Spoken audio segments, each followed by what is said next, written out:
Bem-vindos a mais um dia do nosso projeto de leitura da Bíblia Sagrada em um ano, porções diárias. É uma grande alegria ter você aqui comigo nos próximos 30 minutos, onde nós iremos ler 4 porções das Escrituras, faremos uma breve meditação e nos uniremos em oração para que o nosso dia seja maravilhoso. Vamos lá? Então ajeite-se numa posição confortável e se concentre para iniciarmos. E hoje nós vamos ler, com a ajuda de Deus, Êxodo capítulo 10, versículo 1, até o capítulo 12, versículo 13, Mateus capítulo 20, versículos de 1 a 28, Salmo 25, versículos de 1 a 15 e Provérbios 6, versículos de 6 a 11. Vamos? Pedimos, Senhor, humildemente, que nos traga entendimento da Tua Palavra, o Teu santo direcionamento para os nossos passos em nosso caminho. Guia-nos, Senhor, nesse dia e abre os nossos olhos para a Tua verdade. Em nome de Jesus. Amém. Vamos a Êxodo 10. O Senhor disse a Moisés: Vá ao Faraó, pois tornei obstinado o coração dele e o de seus conselheiros, a fim de realizar estes meus prodígios entre eles, para que você possa contar a seus filhos e netos como zombei dos egípcios e como realizei meus milagres entre eles. Assim, vocês saberão que eu sou o Senhor. Dirigiram-se, pois, Moisés e Arão ao Faraó e lhe disseram: Assim diz o Senhor, o Deus dos Hebreus: Até quando você se recusará a humilhar-se perante mim? Deixe ir o meu povo para que me preste culto. Se você não quiser deixá-lo ir, farei vir gafanhotos sobre o seu território amanhã. Eles cobrirão a face da terra até não se poder enxergar o solo. Devorarão tanto o pouco que ainda lhes restou da tempestade de granizo, como todas as árvores que estiverem brotando nos campos. Encherão os seus palácios e as casas de todos os seus conselheiros e de todos os egípcios, algo que nem os seus pais, nem os seus antepassados jamais viram, desde o dia em que se fixaram nesta terra até o dia de hoje. A seguir, Moisés virou as costas e saiu da presença do Faraó. Os conselheiros do Faraó lhe disseram: Até quando este homem será uma ameaça para nós? Deixa os homens irem prestar culto ao Senhor Deus deles. Não percebes que o Egito está arruinado? Então Moisés e Arão foram trazidos de volta à presença do Faraó, que lhes disse: Vão e prestem culto ao Senhor, ao seu Deus. Mas digam-me, quem irá? Moisés respondeu: Temos que levar todos, os jovens e os velhos, os nossos filhos e as nossas filhas, as nossas ovelhas e os nossos bois, pois celebraremos uma festa ao Senhor.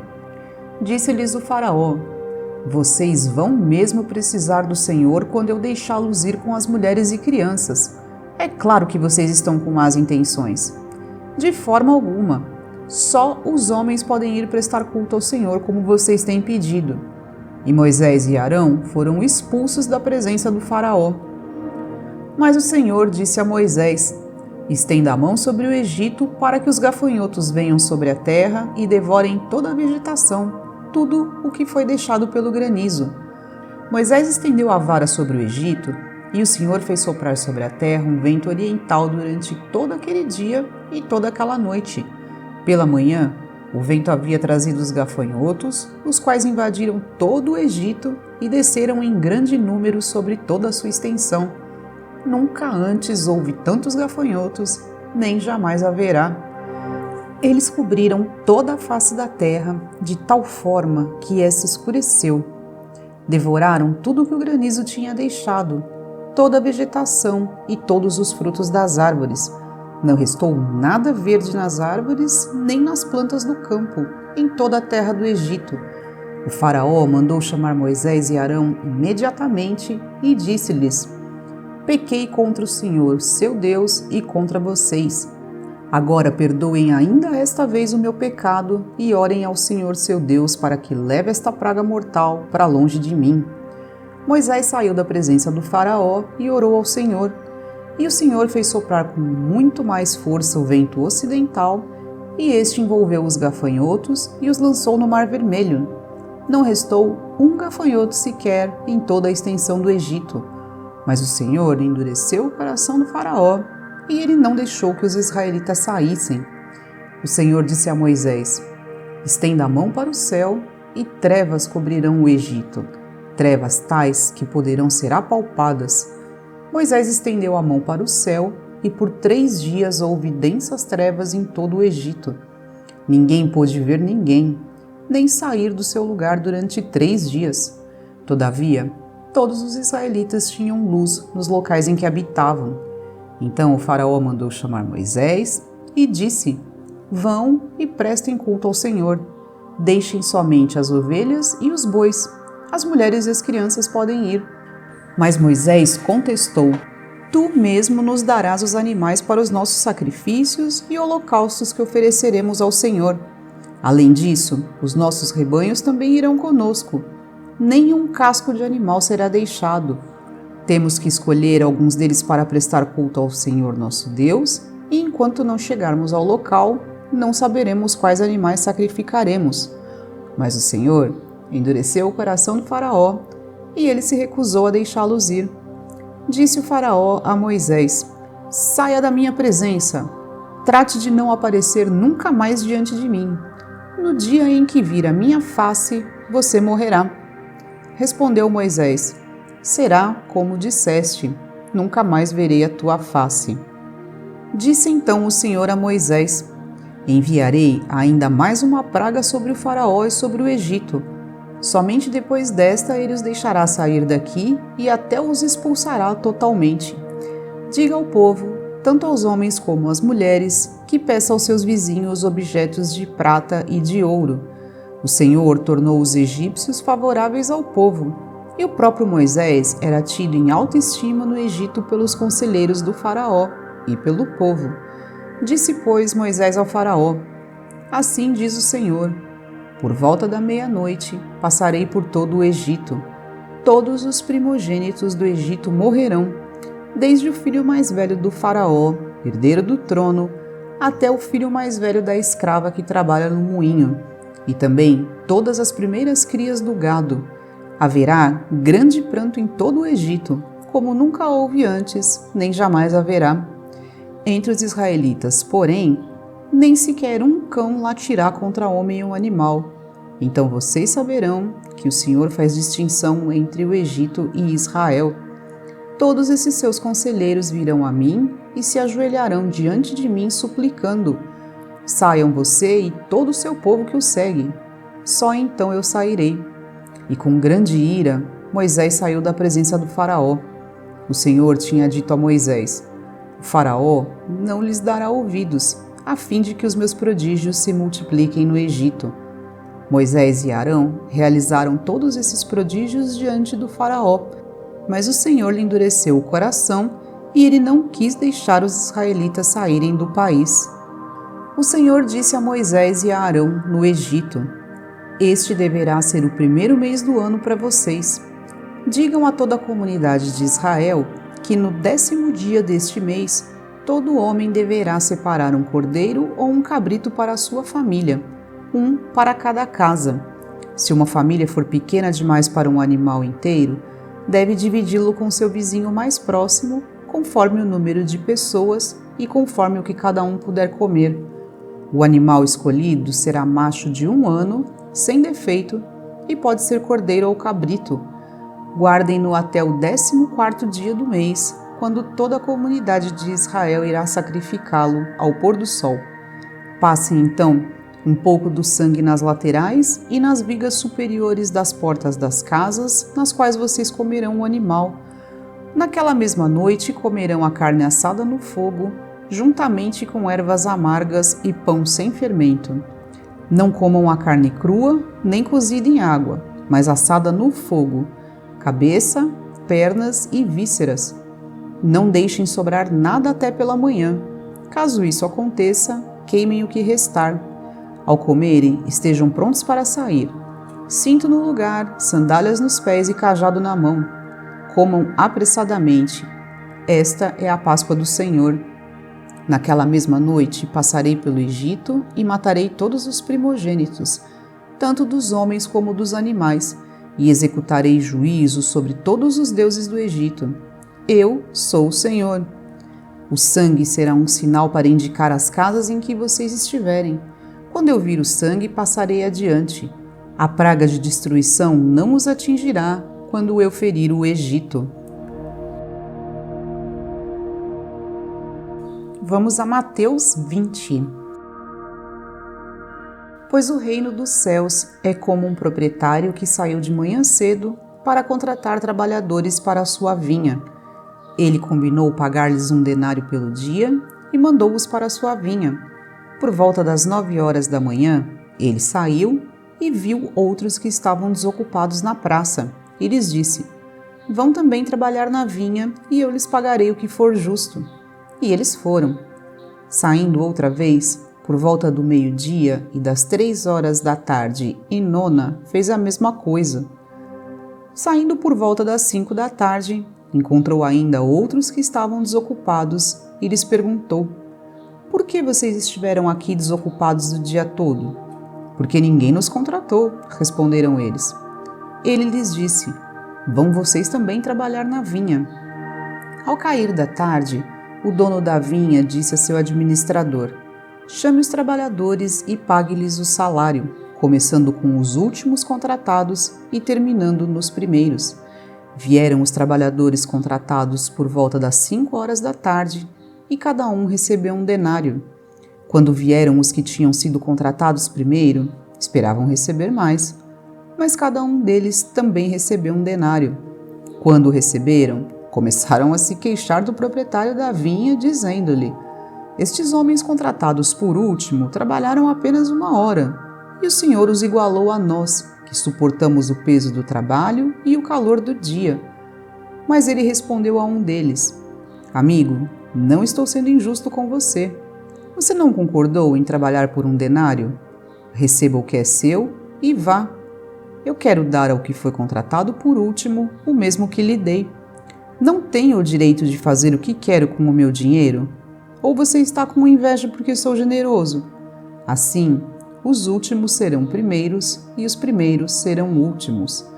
Enquanto estava subindo para Jerusalém, Jesus chamou em particular os 12 discípulos e lhes disse: Estamos subindo para Jerusalém, e o Filho do Homem será entregue aos chefes dos sacerdotes e aos mestres da lei. Eles o condenarão à morte e o entregarão aos gentios para que zombem dele, o açoitem e o crucifiquem. No 3º dia, ele ressuscitará. Então aproximou-se de Jesus a mãe dos filhos de Zebedeu com seus filhos, e prostrando-se, fez-lhe um pedido. O que você quer? Perguntou ele. Ela respondeu: Declara que no teu reino estes meus 2 filhos se assentarão, um à tua direita e o outro à tua esquerda. Disse-lhes Jesus: Vocês não sabem o que estão pedindo. Podem vocês beber o cálice que eu vou beber? Podemos, responderam eles. Jesus lhes disse: Certamente vocês beberão do meu cálice, mas o assentar-se à minha direita ou à minha esquerda não cabe a mim conceder. Esses lugares pertencem àqueles para quem foram preparados por meu Pai. Quando os outros 10 ouviram isso, ficaram indignados com os 2 irmãos. Jesus os chamou e disse: Vocês sabem que os governantes das nações as dominam e as pessoas importantes exercem poder sobre elas. Não será assim entre vocês.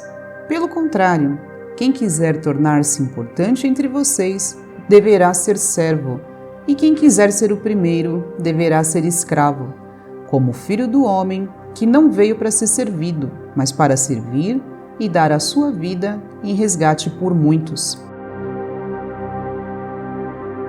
Vamos ao Salmo 25. A ti, Senhor, elevo a minha alma. Em ti confio, ó meu Deus. Não deixes que eu seja humilhado, nem que os meus inimigos triunfem sobre mim. Nenhum dos que esperam em ti ficará decepcionado. Decepcionados ficarão aqueles que, sem motivo, agem traiçoeiramente. Mostra-me, Senhor, os teus caminhos e ensina-me as tuas veredas. Guia-me com a tua verdade e ensina-me, pois tu és Deus, meu Salvador, e a minha esperança está em ti o tempo todo. Lembra-te, Senhor, da tua compaixão e da tua misericórdia, que tens mostrado desde a antiguidade. Não te lembres dos pecados e transgressões da minha juventude. Conforme a tua misericórdia, lembra-te de mim, pois tu, Senhor, és bom. Bom e justo é o Senhor, por isso mostra o caminho aos pecadores. Conduz os humildes na justiça e lhes ensina o seu caminho. Todos os caminhos do Senhor são amor e fidelidade para com os que cumprem os preceitos da sua aliança. Por amor do teu nome, Senhor, perdoa o meu pecado, que é tão grande. Quem é o homem que teme o Senhor? Ele o instruirá no caminho que deve seguir. Viverá em prosperidade e os seus descendentes herdarão a terra. O Senhor confia os seus segredos aos que o temem e os leva a conhecer a sua aliança. Os meus olhos estão sempre voltados para o Senhor, pois só Ele tira os meus pés da armadilha. Vamos agora a Provérbios 6. Observe a formiga, preguiçoso. Reflita nos caminhos dela e seja sábio. Ela não tem nem chefe, nem supervisor, nem governante, e ainda assim armazena suas provisões no verão e na época da colheita ajunta o seu alimento. Até quando você vai ficar deitado, preguiçoso? Quando se levantará do seu sono? Tirando uma soneca, cochilando um pouco, cruzando um pouco os braços para descansar, a sua pobreza o surpreenderá como um assaltante e a sua necessidade lhe virá como um homem armado.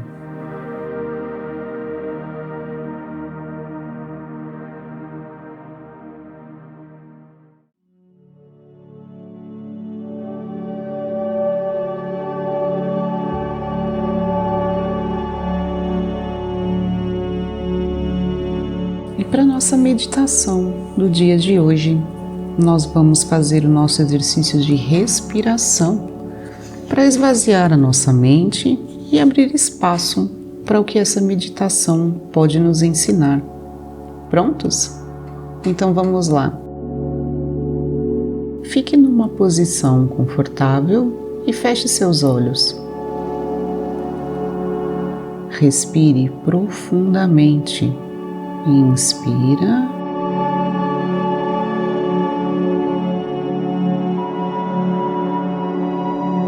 Repita mentalmente: Deus é meu guia.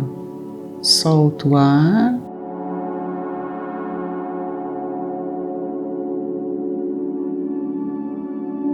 Mais uma vez, inspira.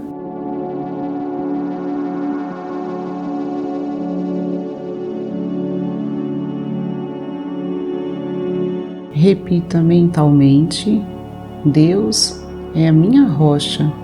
Solta todo o ar.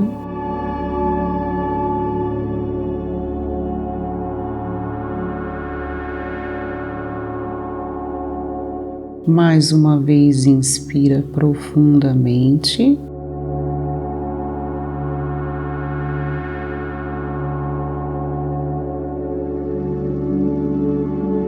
Repita mentalmente: Deus é a minha fortaleza, e solta todo o ar.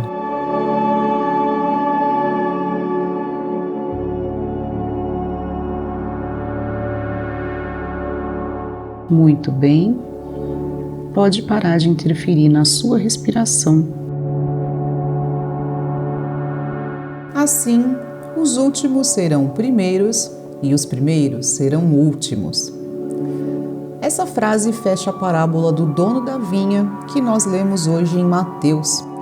Embora haja várias interpretações para essa frase, eu quero me ater para a nossa meditação de hoje a duas situações em particular. A primeira é a questão de que nem sempre aqueles que parecem melhores e mais capacitados serão realmente os campeões. E a segunda é o fato de algumas vezes nos acharmos mais merecedores do que os outros. No final, as duas situações têm a mesma origem, né?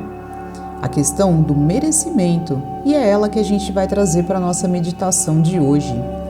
Deus não vê como homem. A vida não vê como homem. Quantas vezes julgamos os fatos baseados no merecimento, nosso e dos outros? Quantas vezes pensamos, eu não merecia isso, ou então, fulano merecia aquilo, e o desenrolar dos fatos se dá de forma totalmente alheia aos nossos achos. As coisas não acontecem por merecimento ou pela falta dele. Acontecem porque elas têm que acontecer. Coisas boas e ruins acontecem para todo mundo. Para todo mundo. E tudo tem uma explicação que lá no final a gente vai entender. Nessa parábola, o conceito espiritual é que nem tudo o que parece ser é, ou nem tudo é o que parece ser. Pode ser que os que chegaram em primeiro lugar sejam os últimos a entrar. Significa que não existem melhores ou piores, mais ou menos merecedores. Existe a graça, que alcança a todos e não cabe a nós julgar quem merece mais ou menos. Nos cabe fazermos o nosso melhor, cada um no seu devido lugar de entendimento. Muitas vezes nos sentiremos injustiçados pela vida e até mesmo por Deus. E quanto antes nos dermos conta de que a medida do merecimento não é a nossa, mais gratos seremos pelo que tivermos. Nos alegraremos ao ver que nós merecemos e podemos alcançar. Nossos irmãos merecem e podem alcançar. E todos nós podemos ser alcançados pela graça. É conseguirmos enxergar além do eu, além do ego, e aceitar que todos nós somos iguais, sujeitos às mesmas intempéries e que, por melhores que sejam as nossas ações e as nossas obras, não são somente elas que vão nos qualificar. Elas contam? Claro que contam, e devemos nos guiar nesse caminho de bem e do bem, por nossa ética e pela pureza do nosso coração, não para que elas sirvam como moedas de troca ou como troféus que vamos acumulando no dia a dia para servirem de escudo contra dificuldades. Esse tipo de troca não existe. Você pode fazer o bem e receber o mal. Pode fazer o mal e receber o bem. E esse bem e esse mal são bem e mal aos nossos olhos, não aos olhos de Deus, não no contexto da vida. Pois Deus e a vida podem até, em algum momento desafiador para nós, parecerem que não tem sentido nenhum, mas no final nós vamos entender. Então o tema da nossa meditação de hoje é esse: os últimos serão primeiros e os primeiros serão últimos. Como você vê essa frase na sua vida? Que sentido ela tem para você? Vamos nos abrir e ouvir tudo que vier à nossa mente sobre esse ensinamento, sem julgar se é bom ou ruim. Se você se distrair com alguma coisa, simplesmente volte o foco para a sua respiração e se concentre novamente. Eu estarei aqui com você e vou te avisar quando chegar o momento de encerrarmos. Prontos? Então vamos lá. Concentre-se e mergulhe nessa experiência.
Pronto, muito bem. Respire mais uma vez profundamente, bem profundamente.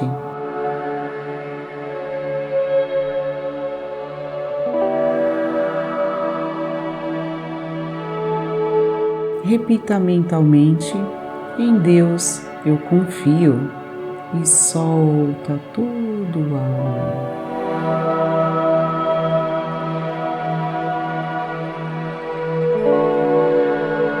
Gentilmente abra os seus olhos, olhe ao seu redor e nessa vibração de paz e harmonia, vamos fazer a nossa oração.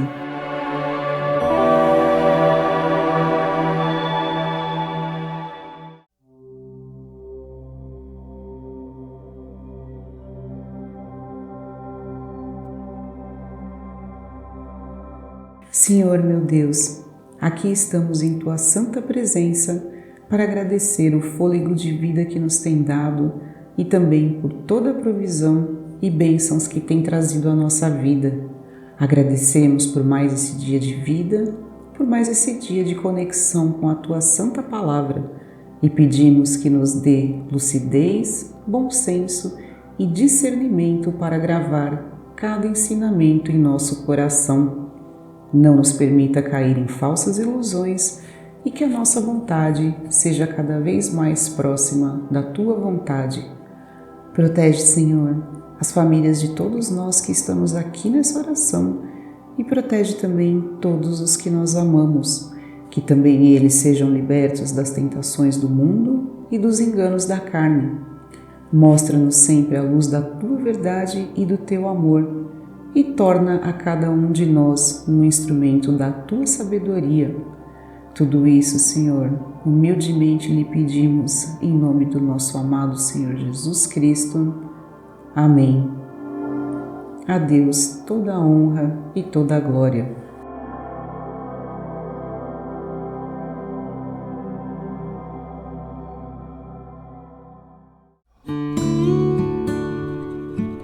E chegamos ao fim do nosso momento com Deus de hoje. Espero que você esteja se sentindo leve, preenchido pela sabedoria e pelo amor divinos. Desejo que a nossa prática de hoje tenha nos aproximado e nos feito sentir ainda mais a presença de Deus em nossa vida. Nosso momento com Deus de hoje chega ao fim, mas o momento dele conosco é eterno. Espero você no nosso encontro de amanhã. Agradeço por sua companhia, que a paz de Deus seja sobre a sua vida e até lá! Não esquece de se inscrever aqui no canal, clica no sininho das notificações, curta esse vídeo para ajudar o YouTube a levar a palavra de Deus para mais pessoas, compartilha com algum irmão o nosso projeto e deixe nos comentários qualquer dúvida ou sugestão que você tiver. Obrigada pela sua companhia e até o próximo vídeo.